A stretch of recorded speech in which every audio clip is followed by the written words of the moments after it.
Morning বন্ধুরা, কেমন আছো তোমরা সবাই? আশা করছি তোমরা সকলে খুব ভালো আছো। আমিও বেশ ভালো আছি। আজ হলো তোমার বুধবার। আজকে আছে আমার বিকেলবেলা মামার বাড়িতে কালী পুজোর নিমন্ত্রণ। তো আমরা সবাই মিলে যাব। তো আজকে সকালবেলা আমাদের বাড়িতে নিরামিষ হচ্ছে না, মাছ হবে, কারণ মাছ নিয়ে এসে রেখে দিয়েছি।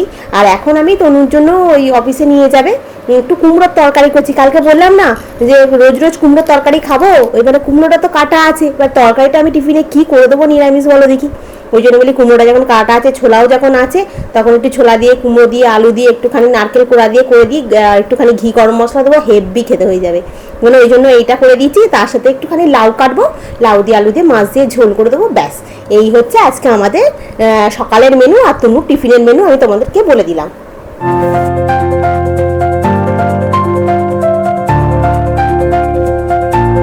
যত দিন গেছে না, দেখে দেখে করতে করতে শিখতে শিখতে এখন মোটামুটি সব কাজই পারি। একেবারে একদম অনেক কিছু শিখে গেছি সেরকম নয়, তবু হ্যাঁ, সংসার চালাতে পারবো, দুজন মানুষকে খাওয়াতে পারবো, মানে রান্না করে, এরকম আমি কাজ শিখে গেছি। কিন্তু একটা সময় ছিল যখন আমি প্রথম বিয়ে হয়ে ওখানে গেছি, তখন তো আমি কিছু পারতাম না জানো তো করতে। বাসন মাজা, তারপরে তোমার ঘর ঝাড় দেওয়া, মোছা, এগুলো যে একদম পারতাম না তা না। ওইগুলো কি একটুখানি ঝাঁটা দিয়ে ঝাঁট আমিও বাড়িতেও দিতাম, কিন্তু ওই রকম নয়। বাসন মাজতে গেলে না এরকম একটুখানি ছাই দিত, আর তার সঙ্গে একটুখানি পাউডার ছড়িয়ে দিত। এবার নাও ঘষে ঘষে মাজো, কোথায় কলতলায় বসে মাথার উপরে একদম, এপ্রিল মাসে আমার বিয়ে হয়েছিল তো গনগনে রোদ্দুর মাথার উপরে, মানে আমার গায়ের রংটা পুরো পুড়ে গেছিলো জানো। তারপরে কি কল টেনে টেনে জল নিতে হতো, আবার কল ভেঙে গেলে পাশের বাড়িতে যদি কল থাকতো সেখান থেকে জল বয়ে বয়ে নিয়ে এসে কাজ করতে হতো জানো তো। সেই সব দিনগুলোর কথা ভাবি এক এক সময়। এখন ধরো পাম্পে জল উঠছে, জল নিচ্ছি, এক এক সময় কারেন্ট থাকে না, অসুবিধা হয়, কিন্তু তবু সব দিন তো আর হচ্ছে না। ওখানে এইরকম সব দিন হতো। তারপরে এই গরমকালে জল থাকতো না কলেতে জানো, লোকের বাড়ি থেকে জল নিয়ে এসে রান্না করা, কাজ করা, কাচাকুচি, চান করা, কী না করেছি আমি। মানে কত যে কষ্ট একটা মানুষ করতে পারে, মানে কি বলবো। তার উপরে মানে আমাদের একটা ঠাকুমা ছিল, ঠাকুমা যখন পালায় পড়তো, সেই ঠাকুমার জামা কাপড়টা পর্যন্ত আমাকে দিয়ে কাচাতো। সে ঠাকুমা আবার পটি করে ফেলতে জানো তো, তার জামা কাপড় অল্প একটুখানি সার্ফ দিয়ে কেরোসিন তেল দিয়ে ভিজিয়ে রেখে দিত, বলতে পারে কাচো, আচার মেরে মেরে, তবে ওটা পরিষ্কার হবে। বাকি সবাইয়ের জামা কাপড় মানে কাচাতো, এরকম করতো জানো তো। তনুর ঠাকুমাটা এমনিতে খারাপ ছিল না, কিন্তু কী বলতো, পাড়া প্রতিবেশীর কথা শুনে বেশি মানে এ করতো। ওরা যদি কেউ বলতো যে করাবি না কেন, করাবি, বেশি করে করাবি, তখন ওই লোকের কথা শুনে এরম করতো। লোক বলতে ওই একটাই ছিল, এই সে ওরকম তার বৌমাটাকে ওরম জ্বালাতো, আর একেও শেখাতো, এও সেরকম শিখে শিখে ওরম করতো জানো তো। আর মানে এত অত্যাচার করতো। আর আমাকে যখন নিয়ে গেছিলো তখন বলেছিল আমাদের বাড়িতে কাজের লোক আছে, কিচ্ছু করতে হবে না, কিন্তু আলটিমেট আমাকে দিয়ে সব করালো। যখন আমি ওদের বাড়িতে গেলাম তখন ওরা কাজের লোকটাকে মাসখানেক রেখে ছাড়িয়ে দিল, বললো আর তোমাকে আসতে হবে না, এখন তোমাদের বাড়ির বউ হয়ে গেছে, ওই এখন কাজবাজগুলো করে নেবে। গাছে আজকে একটা আবার ফুল ফুটেছে, এই ফুলটা আবার হলুদ হয়ে যাচ্ছে, কেন বুঝতে পারছি না। আর এই দেখো লিলি ফুল গাছটাকে দেখেছে, একদম ভর্তি হয়ে ফুটেছে। প্রত্যেকটা গাছের ঘরে জল আছে, কদিন দুদিন ধরে বৃষ্টি হলো না, লঙ্কা গাছটা একদম তেলে হয়ে উঠছে। আর কদিন পরে যা লঙ্কা হবে আমি আর কিনেই খাবো না, লঙ্কা হবে দুদিন পর থেকে। গাছটা একদম তেলে হয়ে উঠছে। আর কদিন ধরে এই ঝড় বৃষ্টি হচ্ছে না, কাল বৃষ্টি হচ্ছে বলে বেশ গাছগুলোতে ভালো জল হয়ে গেছে, মানে এখন আর জল দিতে লাগবে না। আর এই সময় মতো তনু বেরোনোর আগেই আমি কি করেছি, দুটো ঘরে তোমার করে নিয়েছি, বিছনাটাকে গুছিয়ে নিয়েছি। এই ঘরেরও বিছনা গোছানো হয়ে গেছে, এই ঘরটাও একদম নিট অ্যান্ড ক্লিন করে বিছনাটা ঝেড়ে পরিষ্কার করে নিচ্ছি, একদম পরিষ্কার হয়ে গেছে। কিন্তু ওইখানে যে ওইটা লাগিয়েছি না কাগজটা, ওই কাগজটা হাওয়াতে সেলোটেপগুলো বারে বারে খুলে যাচ্ছে, এটাই সমস্যা হচ্ছে। আবার এই বিছনাটা গোছানোর সময় সেলোটেপটা আটকে দিলাম, তনু বললো আমি এসে আবার করে দেবো। বলছি না, তোকে করতে হবে না, আমি করে দিচ্ছি। আর এই ঘরটা তনু বলছে খালি আমার বই খাতাটা তোলবার জন্য তুমি একটা ঘুরোঘুরি করতে থাকো। আমি বলছি কেন রে? বলছি যে দেখো না, তুমি সেই উঠে আমি খালি চান করতে গেছি খেয়ে, তারই মধ্যে তোমার বিছনা পুরো একদম পরিষ্কার হয়ে গেছে। আমি বলছি হ্যাঁ, বিছনার মধ্যে আমার বই খাতা জঞ্জাল ফঞ্জাল হয়ে থাকলে আমার একদম ভালো লাগে না। আমার সব সময় মানে সকালবেলা ঘুম থেকে উঠে বাসি ঘর দালানটা ঝাঁট দিয়ে, গেটের সামনে ঝাঁট দিয়ে, পয়সা করে জল দিয়ে, ঘরের বিছনা গুছিয়ে দিয়ে তারপরে বাসি জামা কাপড় ছেড়ে গোপালকে তুলি, গোপালে পরিষ্কার করে দেবো, গিয়ে রান্না করতে যাবো, রান্না করে তারপরে আস্তে আস্তে টুকটুক করে সারাদিন এবারে কাজ করবো, ঠিক আছে। কিন্তু সকালবেলা উঠে যদি বিছনা বয়ে হয়ে থাকে না, ভালো লাগে না, কিন্তু বিছনাটা তুলতে পারি না। এ ঘরে তোমার বই খাতা ভর্তি থাকে, আর ও ঘরে আমি ওঠার অনেকক্ষণ পরে তনু ওঠে, মানে আমি উঠে যাই 5:30টার সময় করে, উঠে তো আমার অনেকগুলো কাজ থাকে, করতে করতে ও আবার উঠে পড়ে, তারপরে চা ফা করতে করতে সময় লাগে। তারপরে কোনোদিন রান্না করতে করতে কাজ করতে শুরু করে দিই, আর কোনোদিন আবার দুরকম রান্না, তার তরকারি হলে রুটি হলে তখন এই দিকটা করতে করতে আবার এই দিকটা হয় না। তাই গরমকাল পড়ে গেছে বলে অনেকটা সময় পাচ্ছি বলে, তাই নাহলে শীতকাল হলে না নাজেহাল হয়ে যেতাম, মানে ওই 5:30টাও তখন মনে হতো মানে আমার কাছে অনেক কম সময়। বাড়িটা বেশ ভালো রোদ্দুর করেছে, আজকে আমার মামার বাড়িতে কালী পুজো আছে। ডালাগুলো এখন খুলে দিই, চল এখন রাখি, রেখে ওই বাসনগুলো মেজে কিছু কাজ আছে সেগুলো করি, করার পর মুখে কিছু করবো না। এই হলো লাউ দিয়ে আলু দিয়ে মাছ দিয়ে ঝোল, আর এই হলো ভাত বেড়ে নিয়েছি। হলো পুজো হওয়ার পর এই এখন তোমার করলাম, ভাতটাকে বেড়ে নিলাম। সকাল থেকে ওই তনু বেরিয়ে গেল, তারপরে 10 মিনিট 10টা থেকে নেই, ওয়াইফাই কানেকশান নেই, মাথায় হাত, কী করে ভিডিও পোস্ট করব। তো কতক্ষণ ধরে চেষ্টা করে ফোন করে তারপরে তো বললো ওখানে কাজ হচ্ছে, ধর আমি কেটে দেবো এরম বলতে, তখন ওয়াইফাই কানেকশান এলো, এই ভিডিও পোস্ট করলাম, মানে পুজো করলাম, তারপরে গিয়ে ভিডিও পোস্ট হলো, তারপরে এখন খেতে বসছি। জানো কি বলবো, মানে সমস্যা নিজেরই ভুগছে, আবার এই সব সমস্যা হলে কিরম রাগ ধরে। টাকা পয়সাটা তো টাইমে দিয়ে দিই, তারপরেও এই সমস্যাটা হবে কেন, আর হলেও ঠিক আছে সমস্যা হয়েছে তো আমি আগে থাকতে মেসেজ দেবো না যে আমার এই সময় থেকে এই সময় আমাদের অফিসের কিছু কাজ থাকবে, তার জন্য নেট কানেকশানটা বন্ধ থাকবে, তাহলেই তো মানুষের সমস্যাটা হয় না। তাহলে কী করবে মানুষ, আগে থাকতে নোটিশ দিয়ে দিলে মানুষ আগে থাকতে কাজটা এগিয়ে রেখে দেবে।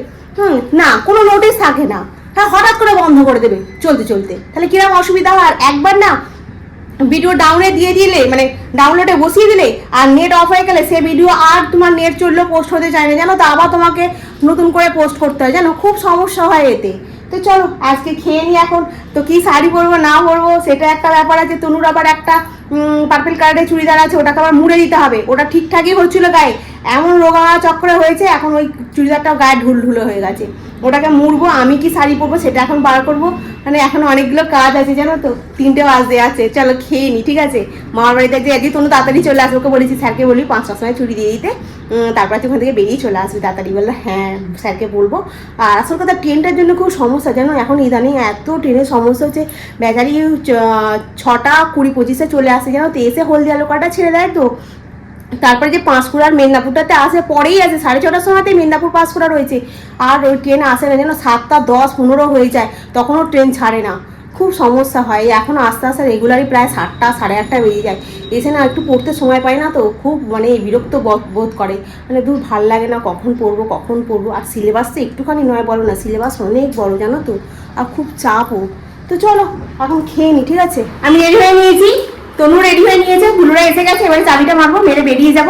তো আলমারিতে অনেক শাড়ি আছে, কিন্তু আমার এখন এই শাড়িটাই পছন্দ হলো, কারণ এতে যাচ্ছি তোমার কালী পুজো বাড়িতে যাচ্ছি, 2খানা শাড়ি পরলাম, 2খানা শাড়ি পরে আমাকে একটা তো মানাচ্ছে না।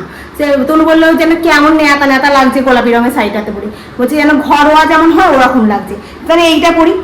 বিয়ে কালী পুজো বাড়িতে তার বেনারসি পরে যাওয়া যাবে না, আর সেদিনকে যে শাড়িটা পরেছিলাম ওটা আর আজকে আবার পরবো, ওই জন্য ওটা আর পরলাম না, এইটা পরলাম। কেমন লাগছে কি জানি, মুখটা কি কালো কালো লাগছে নাকি কি জানি। তো নুরি হয়ে গেছে তো, চল নিয়ে না, ও সেলফি তুলছে, এখন সেলফি তুলে নি, ততক্ষণ আমি বেরোই। চল বুলুরা কেমন সাজলে একটু দেখাবো, দরজার সামনেটা অন্ধ থাকবে।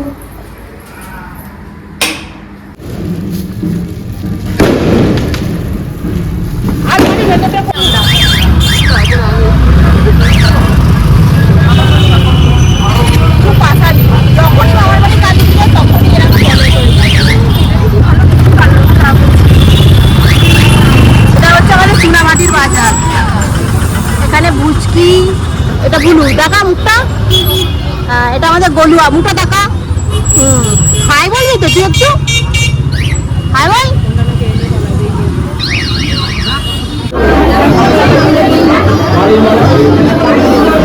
মায়ের মুখটা দিয়েছিস, এটা নিয়েছি কথাবার্তা বলছিলাম সেটা মিউট করে দিতে হলো জানো তো, কারণ এখানে গান বাজছে তো কপিরাইট পড়ে যাবে।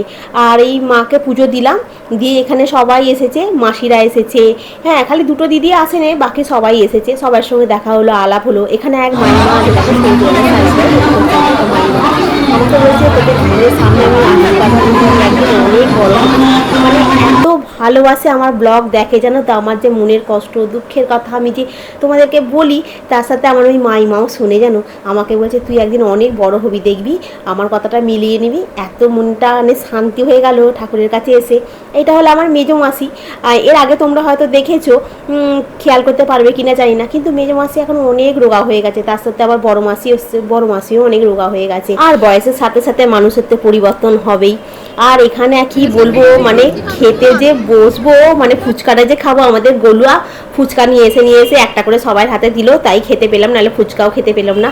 এটা হচ্ছে খাবারের জায়গা, মানে এত ভিড়, মানে বসার জায়গা আমরা খুঁজেই পাচ্ছি না, দাঁড়িয়ে আছে 1 ঘন্টা ধরে।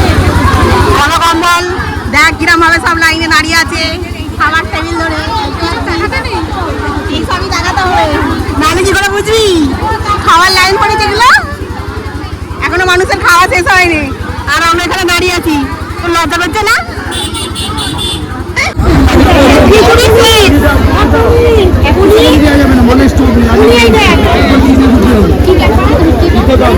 আমরা চলে এসেছি মামার বাড়ির দিকে, এসে সাইড বাড়ি ছাড়লাম, ছেড়ে এই আসার সময় পার্সেল নিয়ে এসেছি, খেয়ে এসেছি, খাওয়ার পার্সেলও নিয়ে এসেছি।